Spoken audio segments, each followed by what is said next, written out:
کوئی ایسا عمل بتائیں، کوئی ایسا عمل بتائیں کہ میں چاہتا ہوں میری 7 نسلوں میں رزق ختم نہ ہو جو مہنگائی اور حالات اور پریشانیاں میں دیکھ رہا ہوں۔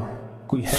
70 اولیاء نے فرمایا کہ جو بندہ یہ وظیفہ پڑھے گا اللہ کا عرش ہل جاتا ہے، لا علاج بیماریاں ہوں، دکھ ہوں، غم ہوں، قرضے ہوں، مصیبتیں ہوں، ناکامیاں ہوں اور پریشانیاں ہوں اور ایسے حالات کے جو انسان کہے کہ بس اب تو موت ہی ہے، اس کے علاوہ کوئی راستہ نہیں، کوئی ایسی پریشانی ہو، اللہ کا نظام ہے کہ اس پہ وہ ملتا ہے جو انسان گمان نہیں کر سکتا، سوچ نہیں سکتا۔ یہ فیصل آباد کے ساتھ مامو کانجن میں ایک درویش ہوتے تھے، صوفی عبداللہ صاحب رحمۃ اللہ علیہ، بڑے اللہ والے تھے، درویش تھے، اللہ سے مانگتے تھے، اللہ دے دیتا تھا۔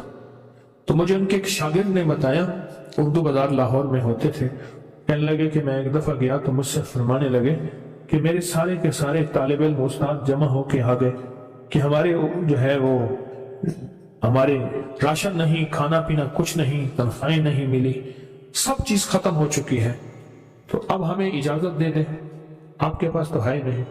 اچھا فرمایا مجھے چند دن دے دو، جتنے اور دن صبر کر لیا، چند دن مجھے دے دو۔ تو فرمایا پھر بیٹھ گئے مصلی اور جو سورۃ فاتحہ پڑھی نا جب آتے تھے نا، ایاک نعبد و ایاک نستعین، اس کو جو وجدانی کیفیت کے ساتھ دل کی گہرائیوں اندر کے درد کے ساتھ پکارتے تھے، اتنی دردنا، اتنا درد، اتنا غم، اتنا درد، اتنا غم جو پکارتے تھے کہ ایسے محسوس ہوتا تھا کہ زمین ساری کی ساری ہل رہی اور ہر طرف ایک نظام چل رہا ہے۔ اور جب پھر اس صورت کو پورا کرتے تھے، پھر سورۃ فاتحہ پڑھتے تھے، اور جب پہنچتے تھے ایاک نعبد و ایاک نستعین، اور پھر ایسی جو ہے اس کو دہراتے تھے۔ پر بات یہ ہے وہ دعا پڑھتے نہیں تھے، مانگتے تھے۔ ایک ہے دعاؤں کا پڑھنا، ایک ہے دعاؤں کا مانگنا۔ وہ دعا پڑھتے نہیں تھے، مانگتے تھے، اور اللہ مانگنے والے کو دیتا بھی ہے، اللہ مانگنے والے کو عطا بھی کرتا ہے، اور اللہ کی رحمت مانگنے والے کے ساتھ سدا رہتی ہے، ہمیشہ رہتی ہے۔ وہ دعا پڑھتے نہیں تھے، مانگتے تھے۔ بس کہا کہ ایسے مانگے، ایسا مانگا، ایسا مانگا کہ اللہ پاک کو ترس آیا۔ چند ہی دنوں میں فرمایا اللہ نے دکھایا کہ یہ دیگ ہے سونے کی بھری ہوئی ہے، اور میں نے آپ کے حوالے کر دی، اور تھوڑا سی ایسی جگہ ہٹائی تو وہ دیگ نکل آئی، تو فرمایا پھر مٹھیاں سونے کی بھر بھر کے دیتے تھے، اور کہتے تھے اس کو حسب ضرورت خرچ کرنا، خیال کرنا، کہیں فضول خرچی نہ کرنا، اسراف نہ کرنا، اللہ کے خزانے ہیں اور برکت والے ہیں، کہیں اللہ ناراض ہو کے چھین نہ لے، کہیں اللہ ناراض ہو کے چھین نہ لے۔ مجھے ایک صاحب کہنے لگے کوئی ایسا عمل بتائیں، کوئی ایسا عمل بتائیں کہ میں چاہتا ہوں میری 7 نسلوں میں رزق ختم نہ ہو جو مہنگائی اور حالات اور پریشانیوں میں دیکھ رہا ہوں۔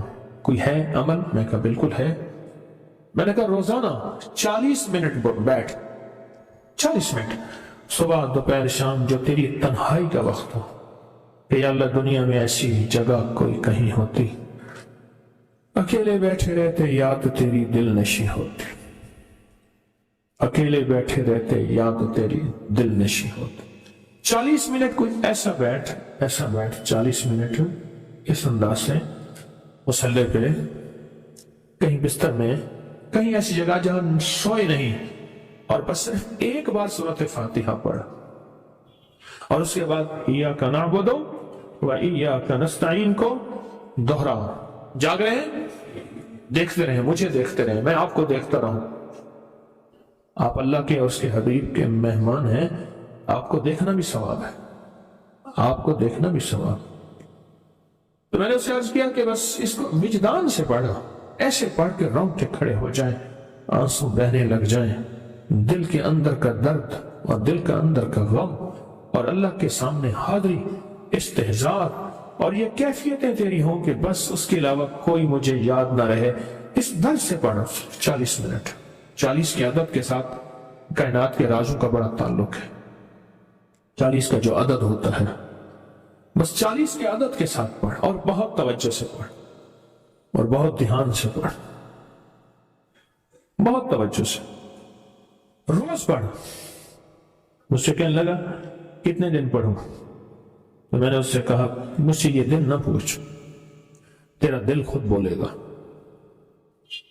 کہ فیصلے ہو گئے ہیں، بس ختم، دل خود بولے گا۔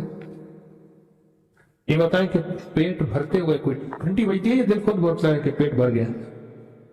پیاس میں بھی کوئی کہتا تو نہیں ہے کہ آپ کی پیاس بجھ گئی ہے، وہ دل خود بولتا ہے کہ بس اب پانی کی ضرورت نہیں ہے۔ نیند سے دل بھر جائے تو بس دل میں بس اب سو لیا، وہ اٹھیں۔ اسی طرح دل خود بولے، دل خود بولے، کیا بولے؟ دل خود بولے، اور دل اندر بولے، دل اندر بولے، فیصلے کر دے، بس دل بولے۔ کتنے دیر کر؟ اب یہ تیری اپنے مانگنے میں ہے، اب یہ تیری اپنے مانگنے میں ہے۔ مانگنے میں کمی ہے تو دل نہیں بولے گا، اگر مانگے گا تو پتہ نہیں دنوں میں یا ہفتوں میں، جتنے میں دنوں میں فیصلہ ہو جائے گا، فیصلہ ہو جائے گا۔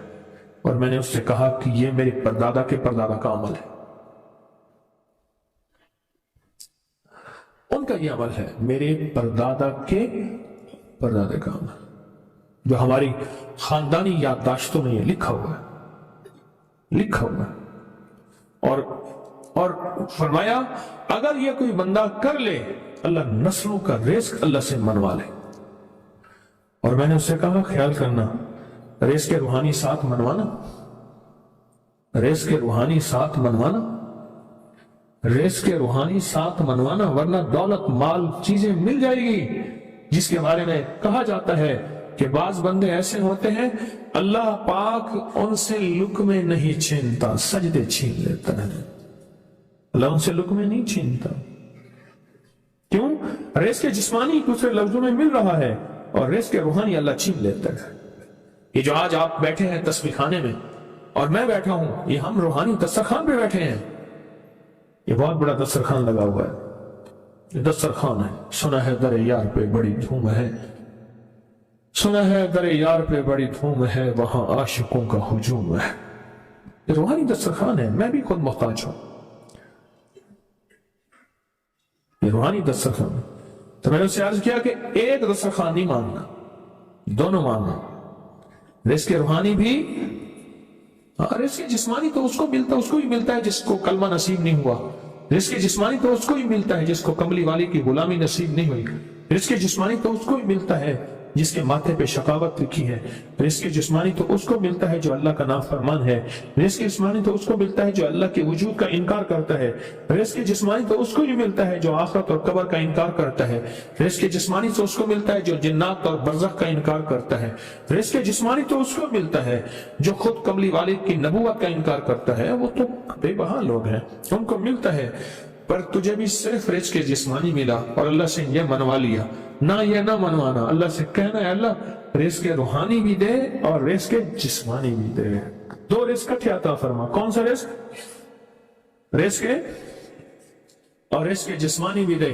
کہیں ایسا نہ ہو کہ میری نسلوں میں صرف مال دولت اور چیزیں ہوں اور تیرا نام اور تیرے حبیب کا نام نہ ہو، تیرا نام اور تیرے کملی والے کا نام نہ ہو، تیرا نام اور تیرے دوستوں کا نام نہ ہو، تیرا نام اور تیری آل و اصحاب کا نام نہ ہو۔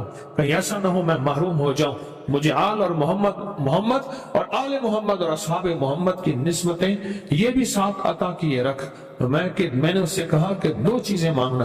اچھا قدرت کا نظام ہے، تو دیوانے بھی ہوتے ہیں، یقین والے ہوتے ہیں، آپ جیسے آپ مخلص بیٹھے ہیں، اور پوری دنیا میں ہمارے ساتھ اس وقت مخلص بیٹھے ہیں جو ہماری آج کی محفل میں شریک ہیں، ہوتے ہیں دیوانے۔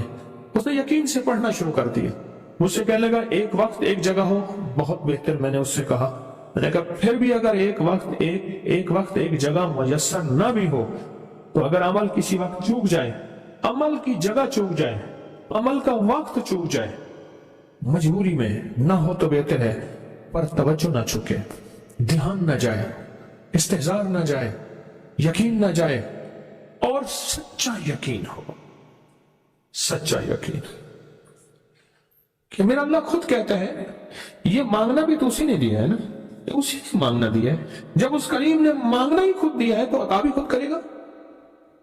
نہیں خوف نار جہیم کا کہ کرم ہے مجھ پہ کریم کا، وہ خود عطا کرے گا مجھے، اس نے مانگنا دیا دے گا۔ یقین ہو ایسا ایسا ایسا ایسا اتنا زبردست یقین ہو، اتنا یقین ہو اللہ کے ملنے پہ اور اللہ کے مانگنے پہ، اتنا یقین ہو کہ گمان اور خیال سے بالا تر یقین ہو، بہت زیادہ یقین۔ یاد رکھیے گا میری بات، میری طرف دیکھتے رہیں، یاد رکھیے گا جس کو ملا ہے یقین کی طاقت میں ملا ہے، اور جس سے چھنا ہے بے یقینی نے اس سے سب کچھ چھین لیا، بے یقینی نے اس سے سب کچھ چھین لیا۔ جس کو ملا ہے یقین کی طاقت سے ملا ہے، یقین ہو کہ میں کر رہا ہوں اور اللہ مجھے دے دے گا۔ کہا کہ کیسا یقین ہو؟ کہا جیسے بکری کے تھن دودھ سے بھرے ہوئے اور میں کہوں کہ میرے ہاتھ سے دباؤں گا اور دودھ نکلے گا، اس سے زیادہ یقین۔ اور کہا کس سے زیادہ یقین؟ کہا کہ ایک بڑا نوٹ ہو اور بڑا نوٹ کے اندر جو ہے ایک آنے کی چیز آنی ہے، تو میں کہوں گا اس سے تو اس کی نوٹ کے اندر تو ہزاروں آنے ہیں، اور میں ایک آنے کی چیز، ایک ٹکے کی چیز لوں گا اور میرا کام بن جائے گا۔ اس سے زیادہ یقین ہو، اور اس سے کہیں زیادہ یقین ہو کہ سخت پیاس ہے اور میں پانی کو دیکھوں، اور پانی کو دیکھتے ہی مجھے یقین ہو کہ اس سخت پیاس میں میرا پیاس بجھ جائے گی، پیٹ بھر جائے گا۔ اس سے کہیں زیادہ یقین ہو۔ میں پھر بھی یقین کو نہیں سمجھا سکا، علم بھی محدود ہے، الفاظ بھی میرے پاس محدود ہیں۔ اس سے کہیں زیادہ یقین ہو، اس سے کہیں زیادہ یقین، اور بہت زیادہ یقین، اتنا یقین ہو۔ کیا خیال ہے؟ آپ چاہیں گے اپنی نسلوں کے لیے بخت، رزق، نصیب اور مقدر منوا لیں؟ کیا خیال ہے؟ وہ بڑا کریم ہے۔ میں نے ابھی نہیں بتایا کہ قرآن کا واقعہ سنایا، حضرت موسیٰ اور خضر علیہ السلام کا قرآن کا واقعہ سنایا کہ ان کی 7 نسلوں کا جو ابا تھا نا، وہ 7 نسلوں میں پہلے والا ابا، دادے کے دادے کے دادے کا دادا، ٹھیک، وہ نیک تھا، وہ دعائیں مانگتا تھا، وہ اللہ کے ساتھ تعلق میں تھا، اس کا تقوی تھا، وہ اس کی نیکی کا اثر، اس کی نیکی کا اثر، اس کی نیکی کا اثر نسلوں میں منتقل ہوا، نسلوں میں منتقل ہوا۔ پڑھ لیں، مانگ لیں، اللہ سے کر دیں کہ اللہ میرے لیے اور میری نسلوں کے لیے رزق روحانی اور رزق جسمانی کے فیصلے کر دیں، رزق روحانی اور رزق جسمانی کے فیصلے کر دیں۔ شاہ عبد الرحیم تھے، شاہ ولی اللہ رحمۃ اللہ علیہ کے والد محترم۔ انہوں نے شاہ ولی اللہ سے کہا، بیٹا میں تجھے روحانی مشقیں کرا رہا ہوں، ایک مشق ایک بھی کر لے، اپنے لیے اور اپنی نسلوں کے لیے اللہ سے رزق منوا لے۔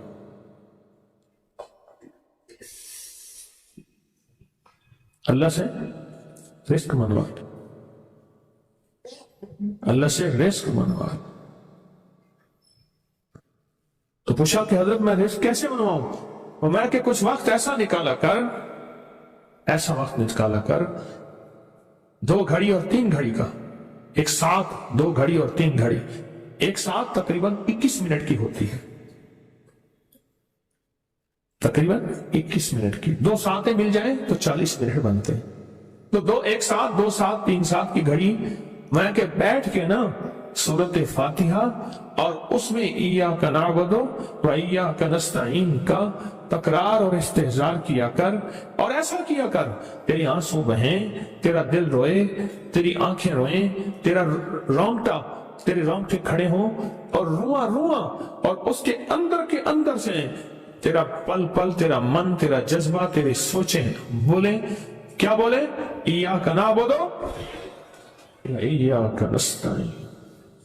تو ایک میلہ تھا اللہ کے نیک بندوں کا، تو اس میں 70 اولیاء جمع ہوئے، 70 اولیاء جمع ہوئے۔